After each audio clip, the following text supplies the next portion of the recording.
This is the Rush Discuss, where the discuss is Rush.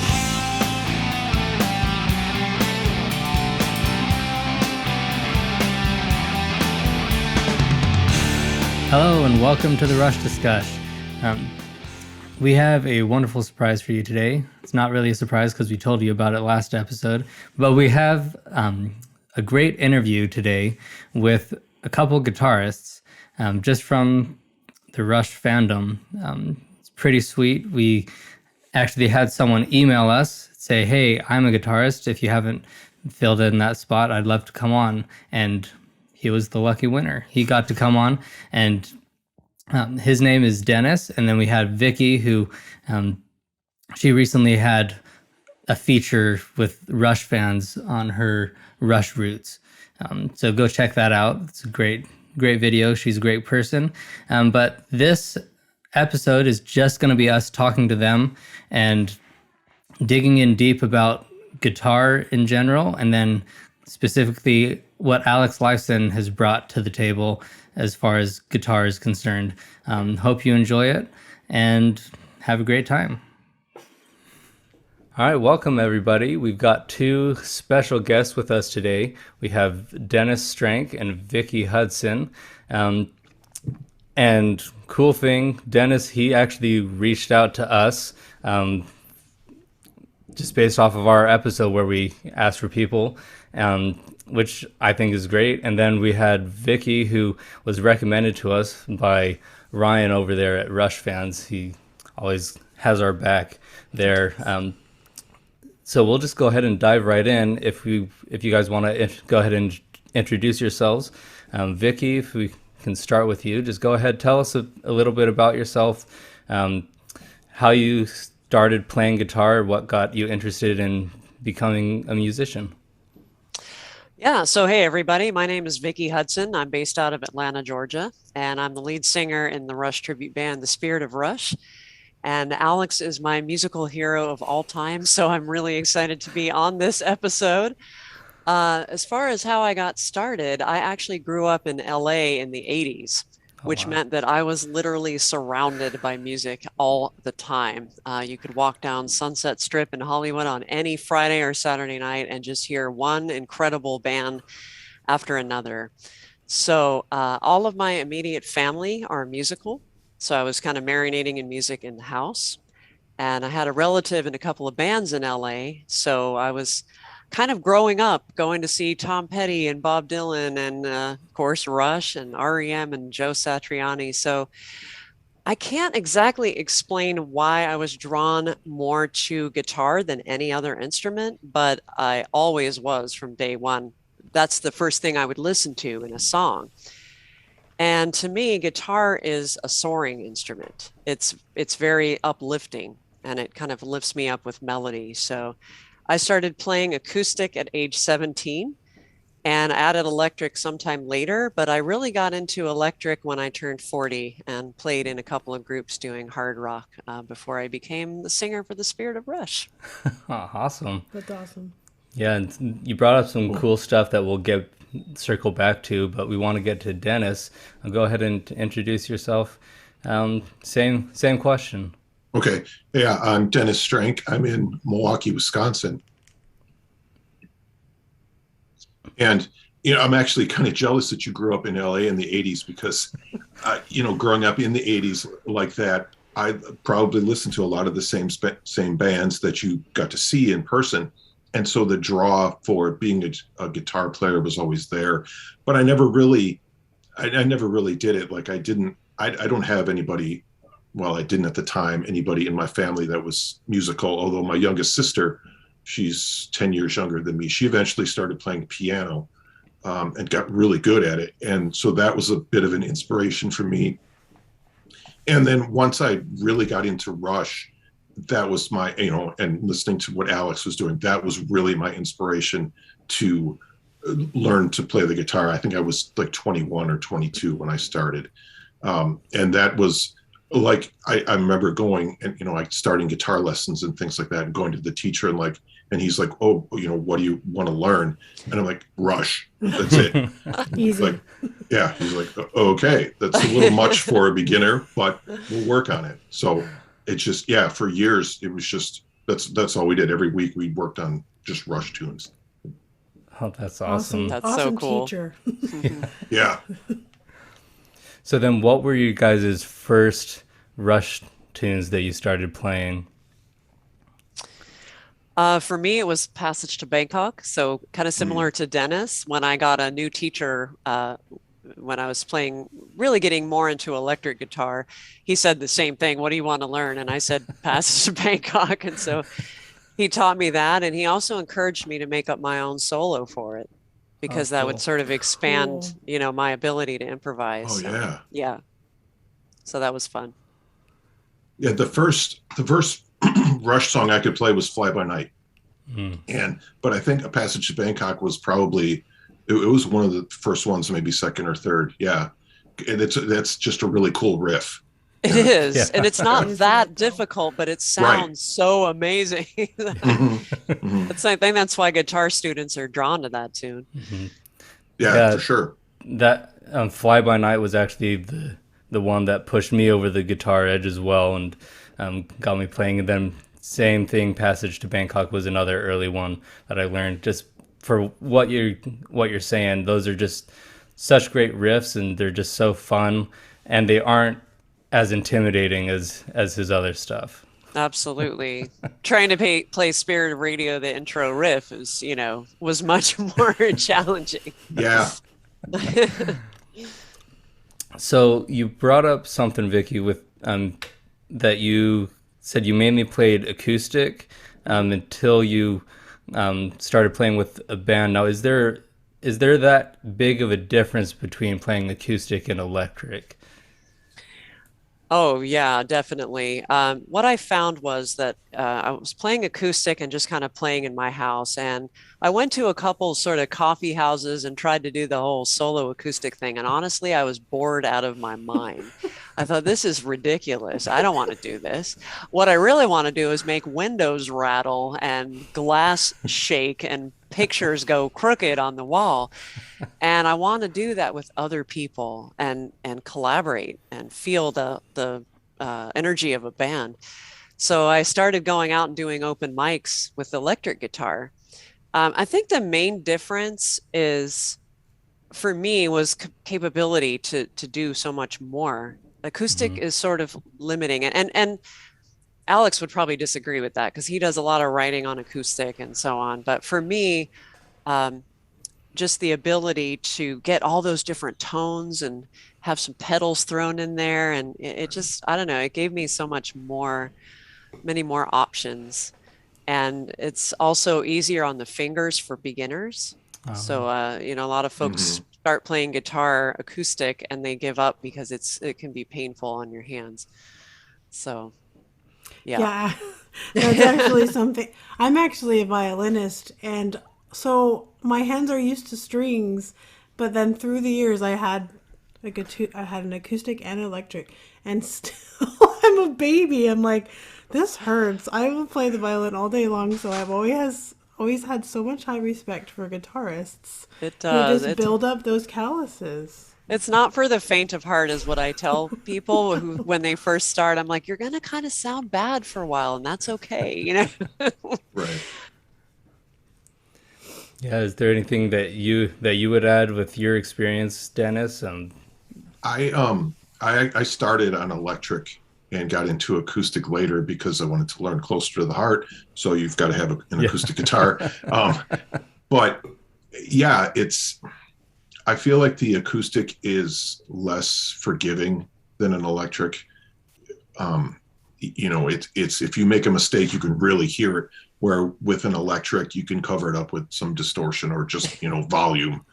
That's true. So, yeah.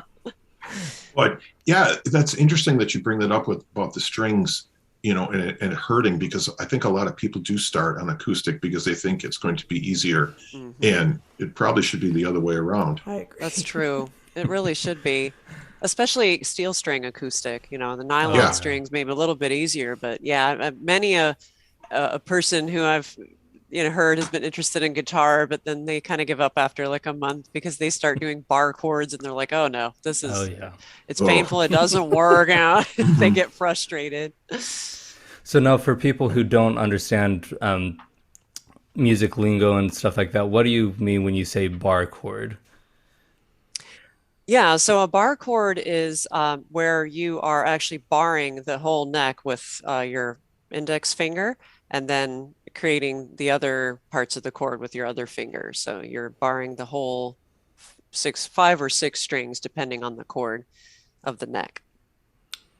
Yeah, that and yeah, as you're learning that stuff, that to me that was what hurt the most, was trying to jump to all these different bar chords, and hands would cramp up, and I'm sure that my technique was horrible because I never had a teacher, and so I'm sure.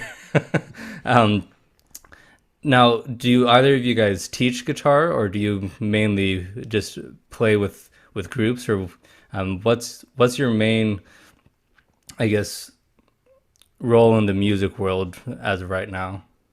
Go ahead, Dennis. Well, actually, for me, it's just I don't do either right now. I did play in a band years ago for a while, and I don't know. It just right now I just don't have the time for it. I guess, but I do have a nephew who is getting into guitar, and I'm slowly trying to introduce him to Rush. So we'll see. He takes lessons through school right now, but hopefully in the future I might be able to show him some things. So You got to so educate them right. I'm trying. And he's into from his dad, so he's into like metal. So he listens to Motorhead and Metallica and stuff like that, which is fine with me. But we'll get there eventually. Oh, We'll you make will. it. I hear the determination in your voice, Yeah. For me, as I mentioned, I'm the lead singer in the Spirit of Rush. We've been a band for 8 years, and we play professionally all over Atlanta and North Georgia. We were planning to go to other states when COVID hit, but Oh, so I play some rhythm guitar for that band because there are certain parts where if you don't fill it in, it's kind of weird sounding. hmm. So like Far Cry during the solo, if you Oh don't yeah. do the background, da, Sure. da, da, da, da, da, yeah, it sounds kind of empty. But we Mhm. have an incredible guitarist. His name is Reese Boyd. So I don't have to do much because he's just unbelievable. He nails Alex's tones, his part, everything. He's truly gifted. I've done a little bit of teaching here and there, and I have enjoyed that greatly, especially when you can get someone excited about guitar. Yeah. So that's been really fun. And yeah, I mean, I think I see my role in the music world right now as bringing joy to people who can no longer see Rush, Oh yeah. and also to bring inspiration to children because a lot of children attend our shows. So Oh, that's it's, great. Well, to that's try to, cool. yeah, it is really amazing. So to try to inspire them. So, how would you describe the function of a guitarist to a non-musician? If you want to start, Dennis. This is kind of a tricky question. I guess the way I would say it is the guitar is you often, I guess, in rock music, kind of the melody instrument, and it's sort of, it kind of sets the tone, I guess, or kind of sets the song with the riffs and then the melody and that kind of thing. I mean, I guess that can be different if there's keyboards or things like that, but I guess that's how I would say it. Mhm. Yeah, absolutely. And then, of course, that's why, I think about like the subdivisions era when Alex is like, I'm feeling lost in these synths. I feel like my role has been taken because I feel like, Yeah, Right. you know, which is sort of funny because he often says that about albums like Signals or Grace Under Pressure, and yet he did such amazing work Oh during yeah. those I albums. know. It's Yes. like Yes. right. just unbelievable. Some of the most masterful things. Yeah, I think I agree with Dennis that I think there are a lot of functions of the guitar. Everything from filling in textures to creating a mood with a solo. But I think the main function of the guitar is melody. to take the song in sort of exploratory directions while the rhythm section kind of drives everything forward. And melody can take a lot of different forms. It can be a screaming solo, or it can be sort of background of cascading notes, but there's a lot of places you can go with it, with melody. Yeah. It's very versatile. Yeah. And It's amazing. And that brings up actually kind of a cool thing about Alex is, you know,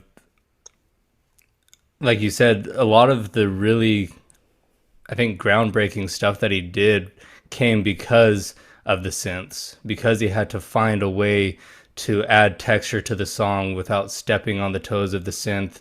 And I think, you know, that it really illustrates his originality and out of the box thinking to really, you know, come up with these things that, you know, a lot of times people just kind of fall in a rut of playing and, you know, nothing against them, but, you know, they have their style that they hold to and it works for them. But when you have such a dynamic trio as Rush, where they're pushing boundaries all over the place, you know, he was able to continually hop around to different styles and find new ways of communicating his ideas, no matter what the setting was.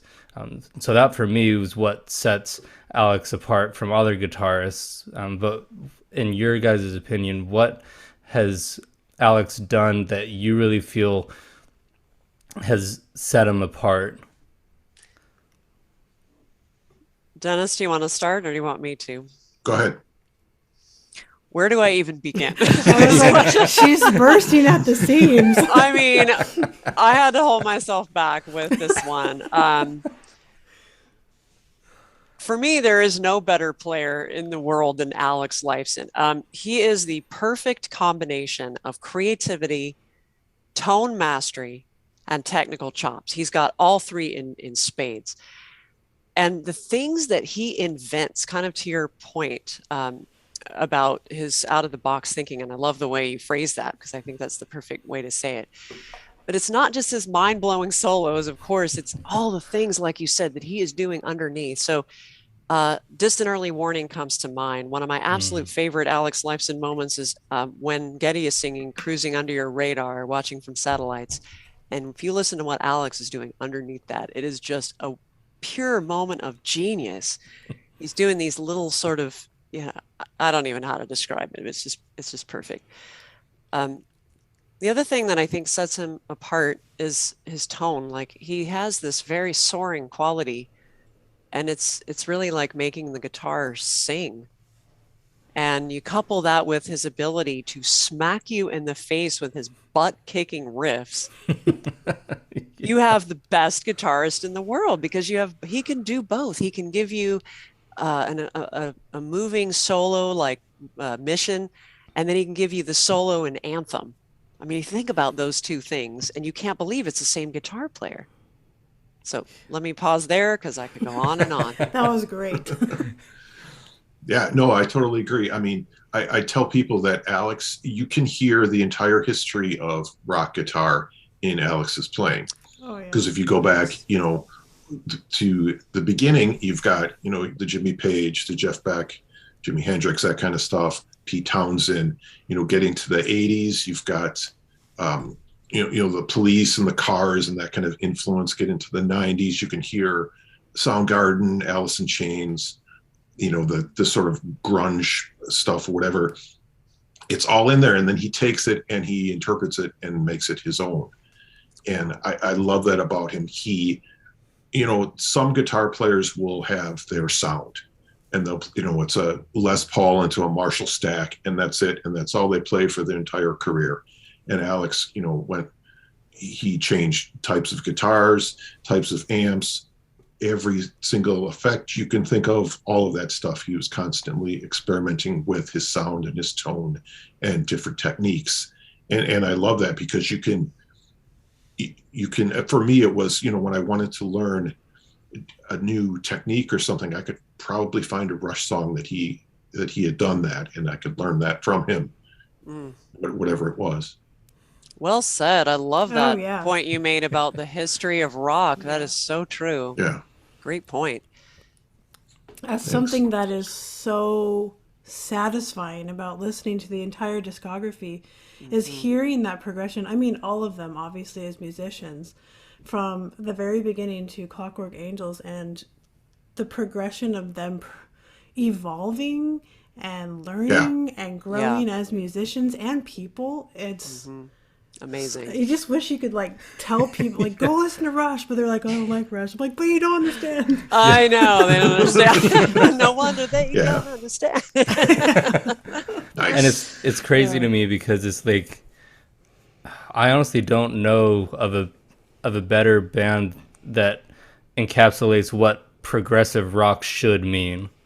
I Mm. think I think prog rock, people get it in their minds that it means this specific really weird style of music that came about in the 70s and kind of has carried on with that kind of weird aesthetic. Almost like people take pride in doing something that's just, out there. But I think that a better way to think about it is that the musicians themselves are progressing, that they aren't just stagnating in whatever was popular when they started, but that they're pushing the boundaries of music by actually getting better at what the mainstream music is. Because I think, like you guys said, Alex and the rest of the band, they take the sounds that they hear at the time that they're making music and they incorporate it, internalize it, and then give you something that's kind of a snapshot of what's happening in the moment with music. And I wish more bands would do that, but um, we're just fortunate enough that Rush did it.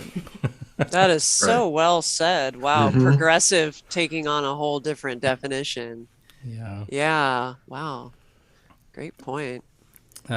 So I want to take a little break from just geeking out about Rush and Alex in particular, and just give a little bit of bare bones guitar lingo and guitar knowledge because um, I know for me, as I learn more about different instruments that I don't know how to play, um, once I learn kind of the basics and can appreciate what someone's going through to produce what I'm listening to, it helps me not only appreciate the music, but then it also, I don't know, it changes the way that I approach my listening.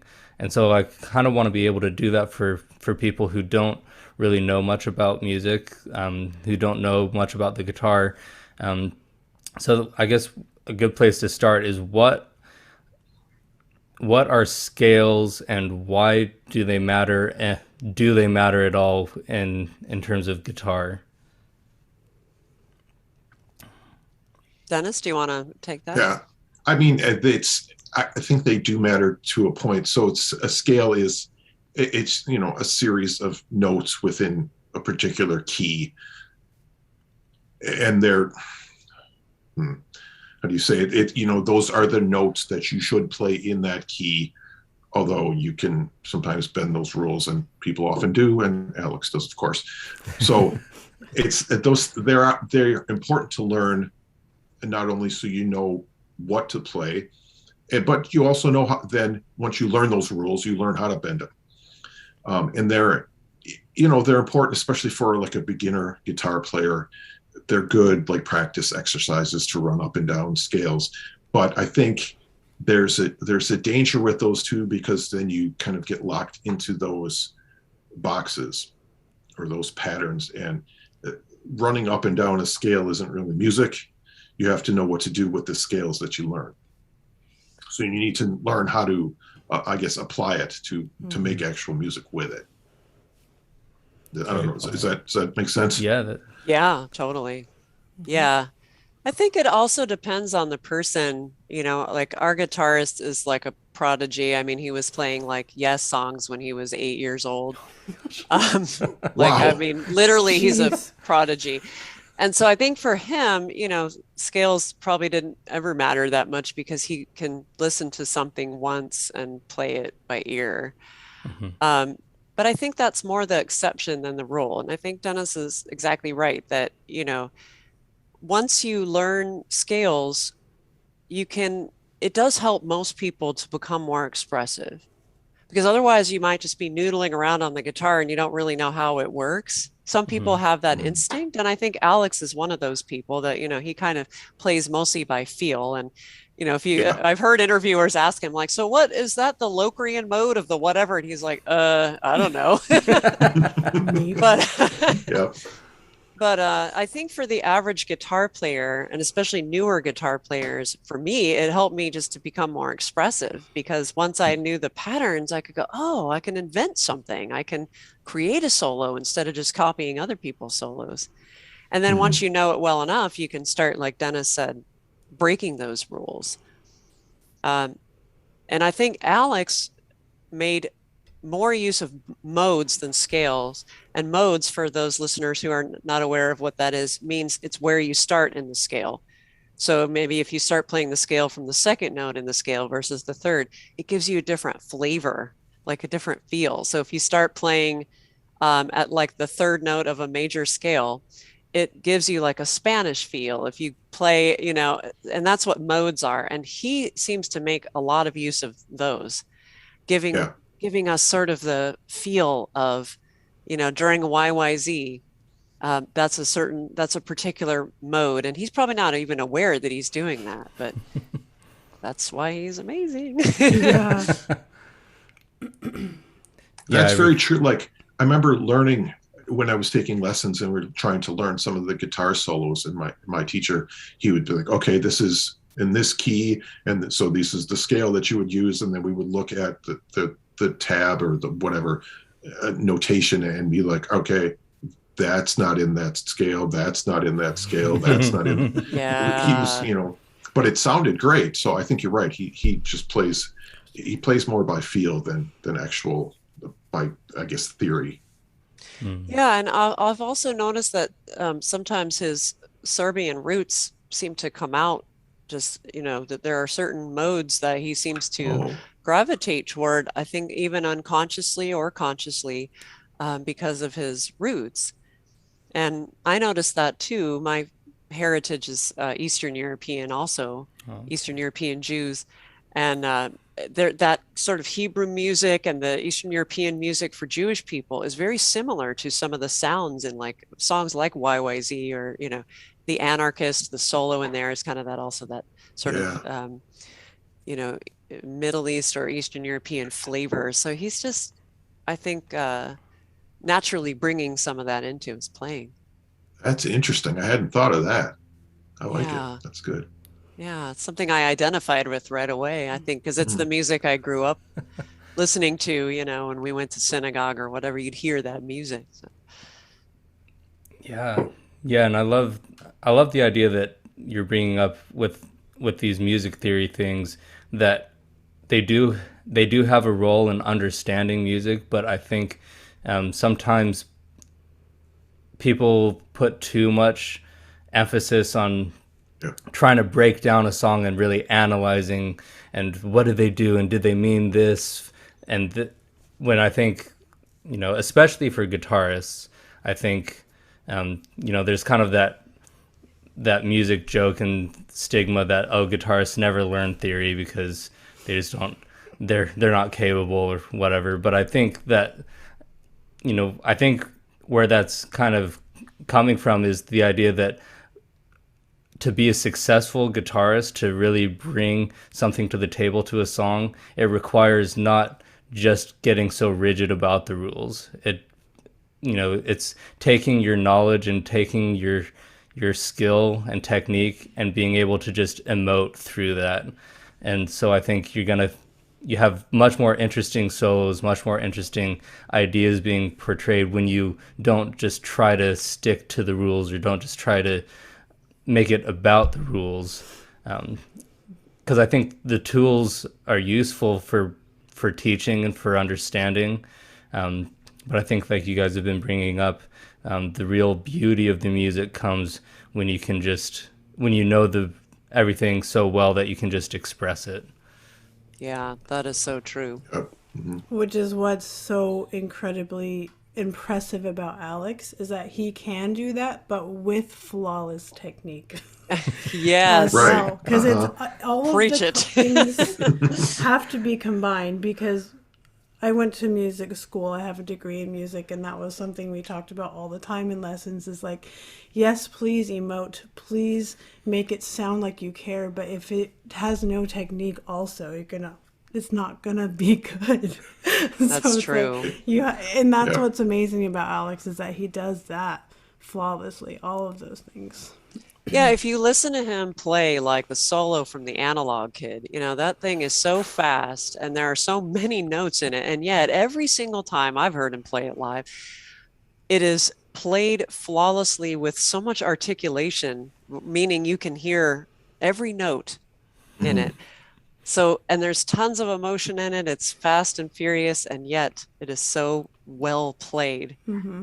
That's what Yeah, builds a very good musician. absolutely. Yeah. So now, what are riffs? Like, because I think a lot of people throw that term around and maybe they don't really understand what they're actually saying with that, but what is a riff? A riff is a series of chords played in a particular sequence that is kind of catchy or recognizable. So a great example of a riff that probably most people would recognize is the riff to the opening of the song Satisfaction by the Rolling Stones. So that da, da, da, da, da, da. And now that's, single notes. So it can be chords or single notes. But it's kind of a short sequence of things that are played and it's meant to be catchy and recognizable. Okay. Yeah, because I mean, that's always been a distinction that I've kind of not super known what that is, like what the difference is between just a chord progression or a riff. And I think that the catchiness, I think, is the main thing there. If I'm understanding what you're saying, that it's something that sticks in your head, kind of that earworm thing. Yeah, it's kind of like short, sweet, and meant to stick in your head. Right. And it's how I make notes to myself when I'm planning out how to sing a Rush song for our band. Is I'll say, okay, main riff times 2, and it's just, or here, come in here at this riff because it's what sticks in your mind. You hear it so clearly and you remember it.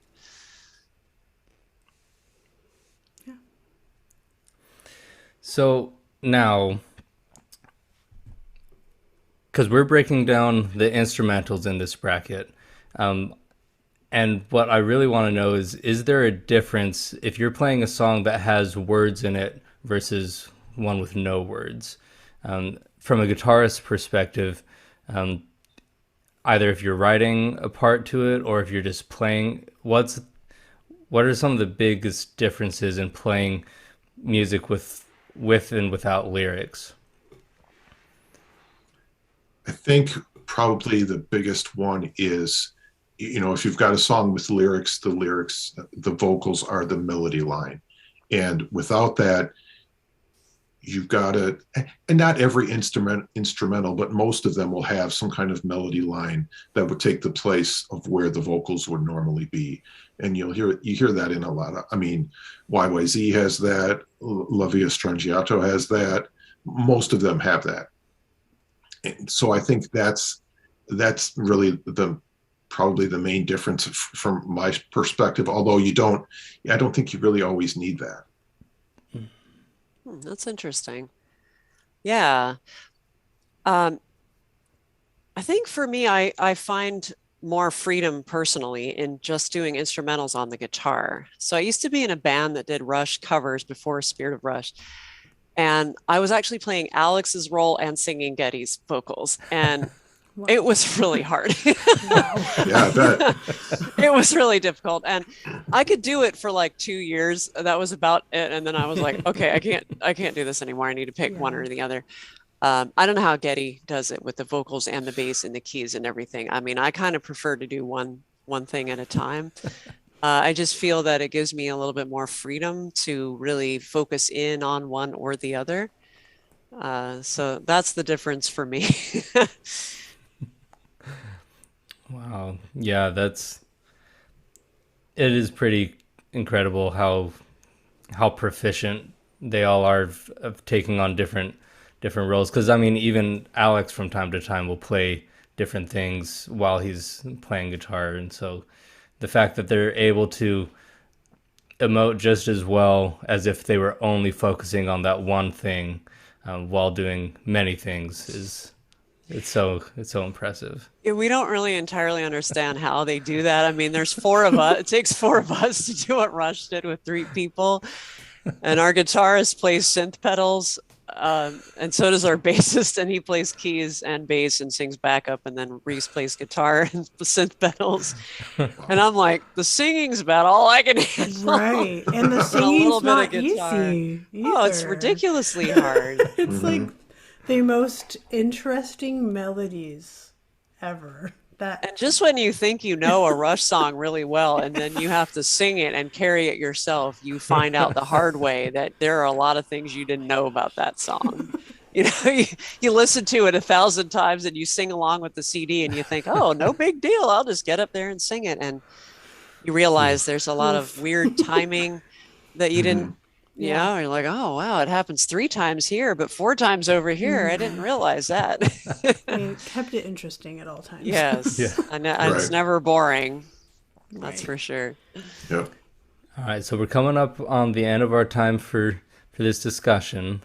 And we'll start with you, Dennis. What are some of your favorite Alex moments in all of Rush? I know it's a terrible thing to ask, but how much time do I get? Exactly. I know. We know. All right. All right. I'll say for overall song, it's going to be Red Barchetta, because the intro, you've got the harmonics that he uses, which is really kind of a characteristic of his style. You've got the triads in there that he uses a lot, open string chords that he uses a lot, and the solo is just awesome. Some other solos, I mean, Limelight has got to be in there. That's probably one of his best. You mentioned Vicki, the Analog Kid. That's a great one. And then some of his best riffs, I think, are, Limelight again, but also more recent things like Earthshine, The Anarchist, those really heavy ones that I like. Totally. And then I was thinking of some other solos that were kind of not the usual popular ones, like Ghost of a Chance. That's a great one. Beautiful. And even The Pass. It's so simple, but it's perfect. And come on, The Garden. Oh, come on. Let's not even talk about it. I know. Can't we just not go there? Oh, my gosh. Okay, I'll stop there. Yeah.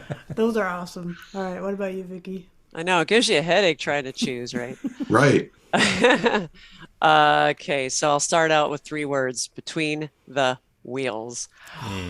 So I recently learned how to play that song, and all I can say is it is just genius when you break it down and you actually learn how to play it. What he's doing in the verses, the chorus in particular, it's just gorgeous, and you wonder how on earth he came up with that. I mean, anyway, and then how the solo builds. It kind of starts out one way and it sort of builds and shifts mood toward the end of it. Just beautiful. My personal favorite Alex solo is the Show of Hands version of Mission, because on the album it fades out, but on that live version he just takes it to a whole other level. Anthem. I mean, when we play Anthem live with our band, I say that the solo is like, and the guitar in general is like being kicked in the face and then run over by a truck, but all in a good way. Like it's a good feeling, Headlong Flight, incredible heavy riff. Yeah. Amazing solo with the wah-wah pedal, and just, it just makes you go, yeah, at the end of it. So I love that. The solo in Red Sector A is mostly made up of chords. So that's a really interesting solo. Just so Alex, The riff on Animate, the solo on a Motion Detector. I mean, I could just go on and on. Yeah. So I will stop there. Right. All amazing. Yeah, definitely. And thank you so, so much for your time and for your expertise. I know it really helped me to understand and appreciate Alex more, just this discussion. Um, that'll do it for today. Thank you guys so much. Now, is there anything that you want people to check out? Anything that you've done that you want to plug before we end? Vicki, we'll start with you. Yeah, so we are the Spirit of Rush. If you go on Facebook, we're the Spirit of Rush Atlanta. That's probably the easiest way to find us. We're on Instagram, Spirit of Rush ATL. We have a show for anybody local coming up next Friday. It's my birthday, actually. So we're going to be Happy playing birthday. for my Cool. birthday. So come on down to 37 Main in Beaufort if you're in Atlanta. And we're also on Twitter. So I think I'm Vicki Rush Girl on Twitter. So feel free to connect. Awesome. Yeah, I don't have anything of my own, but you're also on YouTube as well. I've watched some of the videos there. Oh, Yeah, cool. it's the Spirit of Rush is a great band. I wish you Thank guys would you. come up to Wisconsin sometime. I know that would be so much Yeah, fun. let's We really want to tour. travel when COVID calms down. We will. But yeah, we're also on YouTube. Thank you, Dennis. I appreciate Cool. that. Yeah. Awesome. Thank you so much. Thanks, guys. And we look forward to hopefully having you on the show again. Thanks so much. Cool. Yeah, this was fun. Thank you, Vicki and Dennis. That was an awesome interview. It was so much fun to talk Rush with them, specifically about the guitars and Alex. And we learned a lot. Yeah. There were a lot of things that they brought out that I've never even considered regarding Alex and the things that are specific to guitar about Rush. I thought that was cool. Yeah, because even though I've played guitar for a while, I've never really studied it, and I've never really gotten more than just playing some songs that I like and not really polishing them off. And so to have two people who that's what they love and that's what they've done for years and years, and just to really dive in with someone who knows so much more than I do, it's just a treat to hear how Alex has really shaped their playing and influenced their life, and super cool. And that both of them had completely different things that stuck out to them about Alex moments or whatever we were discussing. They had completely different experiences with the same music. And that's what I love about Rush is it's so complex and individual. Yeah. And so I thought that was really cool to be able to get those experiences and more perspective on guitar. And we hope that you guys enjoy that too. We are looking forward to all of these interviews that we're going to be tacking on to our podcast, the pairing with our pairings of, of Battling Now. And we made sure we didn't make them, as you guys saw, we didn't make them choose because that's hard. Yeah. Now, obviously, anybody who wants to try to choose is totally welcome to do that, because that's the whole point of this.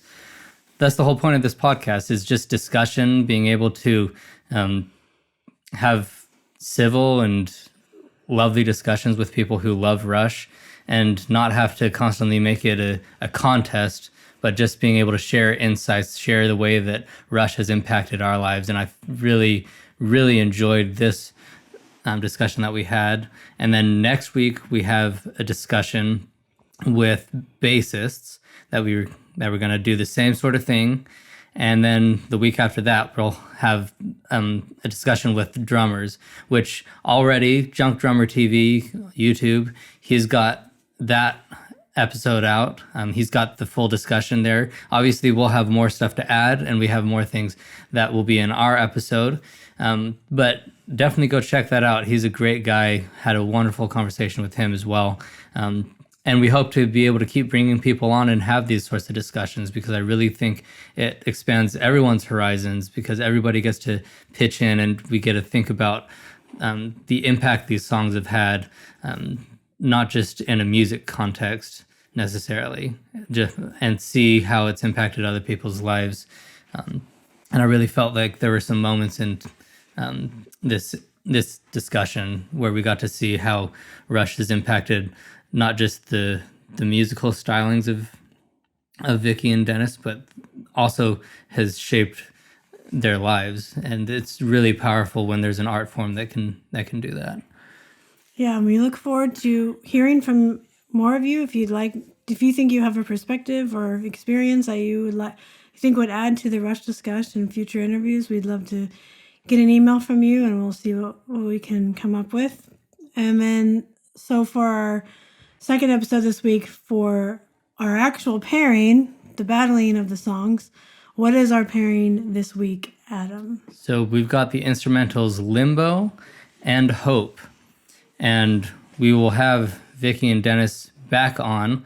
Well, we'll have another part of our discussion with them, where we will have them break down guitar elements for those songs, which will then help feed into our discussion and, influence our pick for which song we would pick.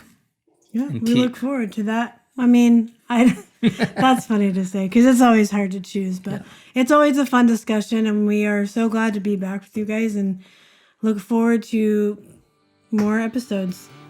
Yeah, so for that, we look forward to next episode and to getting to meet more of you as you come on the show. But with that, you have a wonderful rest of your day and take care. Thank you.